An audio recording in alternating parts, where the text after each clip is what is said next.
अस्सलाम वालेकुम जी, welcome back to Mahmooda Saleem welfare foundation. और आप सबको मेरी तरफ से, हमारी पूरी टीम की तरफ से रमज़ान करीम की खुशियाँ बहुत बहुत बहुत बहुत मुबारक हों।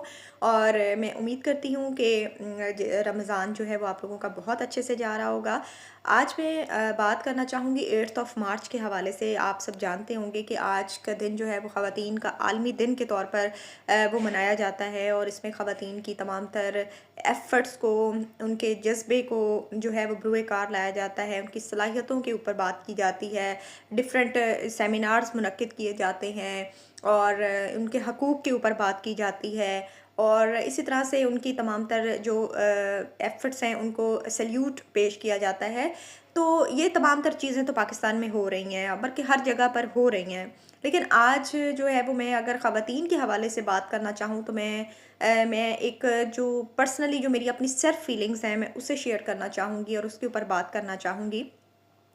अ, हम बेशक के पाकिस्तान जो है वो अल्हम्दुलिल्लाह एक ऐसा मुआशरा है, या पाकिस्तान एक ऐसा मुल्क है कि जहाँ पर आज भी ख़ातून को बहुत रिस्पेक्टफुली देखा जाता है। और ये कोई कहने की बात नहीं है, बल्कि हमने पर्सनली भी ऑब्ज़र्व किया है कि बाहर के मुल्कों की निस्बत, कि बाहर के मुल्कों में ख़वातीन की रिस्पेक्ट उस तरह से नहीं है जिस तरह पाकिस्तान में की जाती है।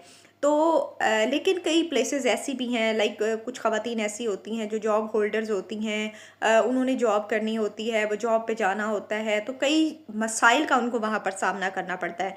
तो मैंने कहा, जहाँ पर आज ख़वातीन के हकूक़ के ऊपर बात की जा रही है, या ख़वातीन की सलाहियतों के ऊपर बात की जा रही है, तो क्यों ना आज उन तमाम चीज़ों को भी हाईलाइट किया जाए जो कि ख़वातीन फ़ेस कर रही हैं, जो कि ख़वातीन मुआशरे के अंदर सह रही हैं, वो चाहे मजबूरी है, चाहे वो किसी भी वे में।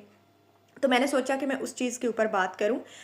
मैं कुछ दिन पहले की बात है, मैं मेरा एक मॉल में जाना हुआ, बड़ा जाना-माना मॉल है, उसके अंदर मेरा जाना हुआ, और एक बड़ा जाना-माना ब्रांड है। मैं नाम नहीं लेना चाहूँगी, लेकिन एक जाना-माना ब्रांड है, क्लॉथिंग ब्रांड है, जिसके ऊपर मैं गई, मेरी फैमिली भी मेरे साथ थी। हम लोग वहाँ पर गए तो मैंने देखा कि एक लड़की जो कि सेल्स गर्ल है वहाँ पर, और वो वहाँ पर काम करती है, और तकरीबन आप लोगों को पता है कि 8 से 9 घंटे या 9 से 12 घंटे भी ड्यूटी हो सकती है या होती है सेल्स गर्ल की। तो वो लड़की ना वहाँ पर बिल्कुल, मैंने उससे जब पूछा, जैसे मतलब हम लोग शॉपिंग के लिए गए और हमने वहाँ पर पूछा, तो वो लड़की बिल्कुल यूँ लगता था कि ये अभी गिर जाएगी। तो मैंने उससे ये पूछा कि मैंने कहा, आप मुझे ये बताइए कि आपको क्या हुआ है? मैंने कहा, मुझे ऐसा लग रहा है आपकी तबीयत ठीक नहीं है। तो उसने मुझे कहा कि मुझे 102 बुखार है, और मुझे ये फ़ील हो रहा है कि जैसे कि ना मुझे कुछ हो जाएगा।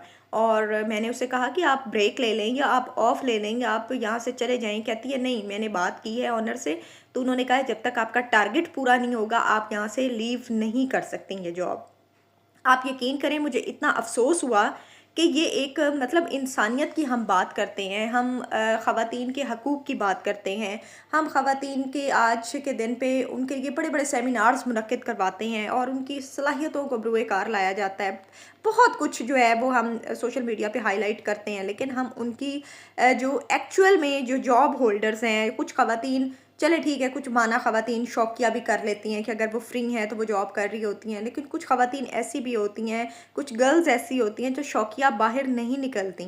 हर लड़की या हर औरत शौकिया बाहर नहीं निकलती, कोई ना कोई उसके पीछे जो है वो रीज़न होती है बाहर जाने की, कोई मजबूरी छुपी होती है। किसी ने अपने घर को संभालना होता है, किसी ने अपने घर के सर्कल को चलाना होता है, किसी ने जो है वो अपने बच्चों की देखभाल करनी होती है, किसी का हस्बैंड इतना सपोर्टिव नहीं होता, तो उसने घर के तमाम मामलात को देखना पड़ता है। मैं सेल्स गर्ल की अगर बात करूँ तो आप लोगों को पता है कि 8 से 9 घंटे या 12 घंटे की ड्यूटी होती है, जो कि स्टैंडिंग पोजीशन में उन्होंने वो ड्यूटी देनी होती है। और वहाँ पर जो है उन्हें ये कहा जाता है, उनके फ़राइज़ में ये शामिल कर दिया जाता है कि आप अगर खड़े रहेंगे तो कस्टमर आएँगे, कस्टमर आपसे सैटिस्फ़ाई होंगे, फिर आप उनको सेल कीजिए, आपका टारगेट पूरा होगा तो उसके बाद जो है वो आपकी सैलरी और ये वो सारा कुछ इस तरह से ना उनको किया जाता है। तो खुदारा मैं रिक्वेस्ट करूँगी, जो लोग भी मुझे सुन रहे हैं, अगर आप कारोबारी हज़रात हैं, कारोबारी ख़वातीन हैं, या कोई भी ऐसा पर्सन जो मुझे सुन रहा है,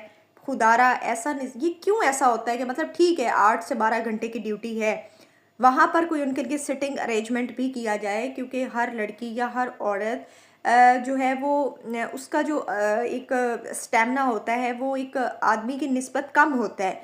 और वैसे भी 100 मजबूरियाँ होती हैं, उन्होंने घरों में जाकर काम भी करने होते हैं। कुछ ख़वातीन घरों से या लड़कियां घरों से नाश्ते बनाकर, खाने बनाकर, बच्चों को सँभाल के जॉब पे आती हैं। सारा दिन उनको घर की टेंशन भी होती है और भी बहुत सी ऐसी टेंशन्स होती हैं। उसके बावजूद वो अपनी ड्यूटी दे रही होती हैं, लेकिन वो अपना काम पूरा कर रही हैं। तो वो तमाम लोग जो अपना कारोबार करते हैं या कारोबार करने के लिए उनको जो है वो ख़वातीन दरकार होती हैं या लड़कियां दरकार होती हैं, और वो चाहते हैं कि उनकी सेल्स के लिए या मार्केटिंग के लिए उनको लड़कियां चाहिए या बॉयज़ चाहिए या जो भी हो व्हाटएवर, तो प्लीज़ उनके लिए कोई सिटिंग अरेंजमेंट भी किया करें, क्योंकि 10 से 12 घंटे एक ही पोजीशन में खड़े होकर काम करना इंतहाई डिफ़िकल्ट है, इंतहाई डिफ़िकल्ट है। अगर मैं अपनी पर्सनल बात करूँ, तो मेरे लिए बहुत डिफ़िकल्ट हो जाता है। अगर मैं कहीं पर भी जाऊँ आऊँ, तो मैं खुद एज़ अ ह्यूमन बीइंग मैं दूसरे के एहसास को या दर्द को अगर महसूस नहीं करूँगी, तो फिर मेरे में इंसानियत तो नहीं है ना।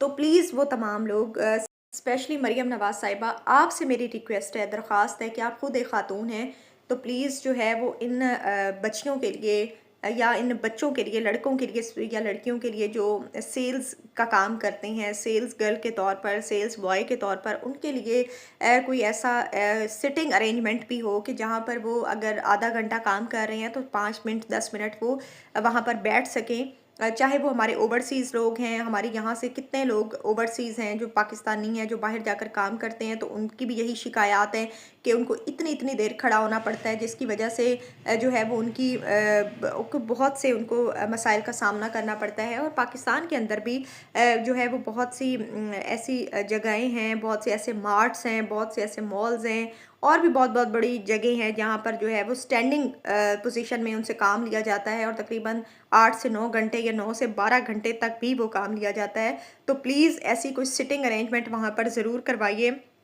ताकि जो है वो उनको भी इंसान समझिए, वो भी इंसान हैं, वो थक जाते हैं और बहुत डिफ़िकल्ट हो जाता है। और एक इंसान जब पूरा दिन अपनी, उसके बैक एंड पर भी कितनी सोचें चल रही होती हैं, घर के सिस्टम्स भी चल रहे होते हैं, स्पेशली ख़वातीन, तो ये बहुत मुश्किल हो जाता है। तो मैंने कहा जहाँ बाकी चीज़ों पर बात होती है, बाकी प्रॉब्लम्स को भी हाईलाइट किया जाता है, तो यहाँ पर ये भी एक बड़ा कॉमन इशू है, और लेकिन इस तरफ कोई तवज्जो नहीं देता।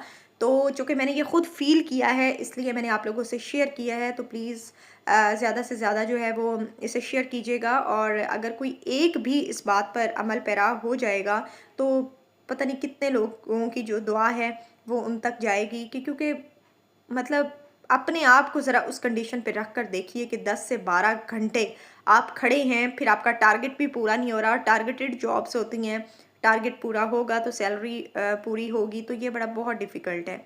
तो रिक्वेस्ट इसलिए उम्मीद करती हूँ कि बहुत से लोगों ने जो है वो सुना होगा और अंडरस्टैंड किया होगा। तो प्लीज़ इस चीज़ के लिए भी आवाज़ उठाइए कि वो तमाम लोग जो हमारे लिए काम करते हैं, जो पूरा दिन हमें फैसिलिटेट करते हैं, लाइक अगर हम जाते हैं तो हमें वो सर और मैम और हमें क्वीन ट्रीटमेंट दिया जाता है। लाइक हम बाज़-औक़ात तो हम इतने सेल्फ़िश लोग होते हैं कि हम उनके जज़्बात की कदर ही नहीं करते।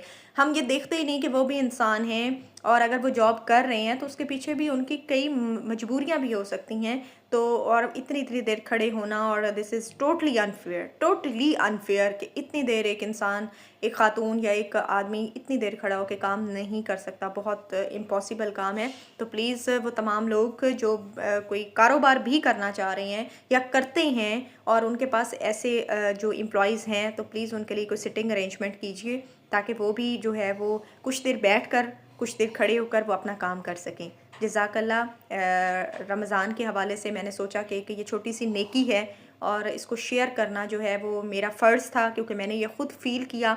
और उम्मीद करती हूँ कि आप लोग भी इस चीज़ को जो है वो एडमिट करेंगे, सराहेंगे, और कहीं पर भी अगर आप इस तरह के लोग देखेंगे तो आप उनके लिए ज़रूर कोई ना कोई ऐसा एफ़र्ट या ऐसा कदम ज़रूर उठाएँगे। Thank you so much. Allah हाफ़िज़।